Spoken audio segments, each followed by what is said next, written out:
Magandang araw sa inyong lahat. Narito ako ngayon upang talakayin ang uri ng panitikan na aking nasaliksik. Pero bago ko simulan ng aking pagtalakay, nais kong humingi ng paumanhin dahil wala ho akong PowerPoint presentation na may ipapakita sa kadahilan ng nasira ang aking computer nung nakaraang na mga linggo. Dahil dito, hindi ho ako makagawa ng aking PowerPoint presentation.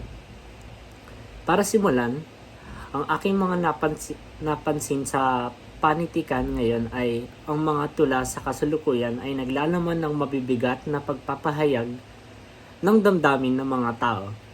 Itong mga panitikan na nabuo ay matatawag na depiction.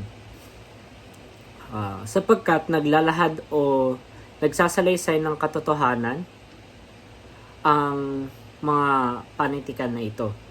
Ang may akda ay nagbabatay sa balita o kaganapan sa kasalukuyan.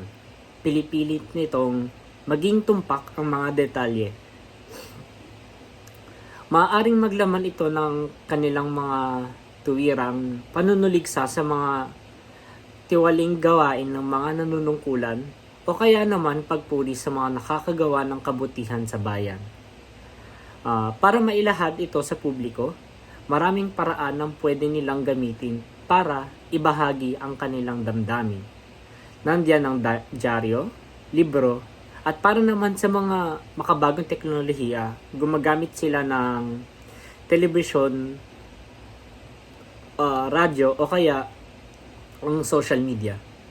Makikita sa kanilang pahayag ang tunay na saloobin ng walang takot o pangamba. Marami sa mga ito kung saan laman ng kanilang bibig o pagsulat ay pagpuna sa mga gawain ng mga nakapwesto. Yun lamang po sa aking pagtalakay. Maraming salamat.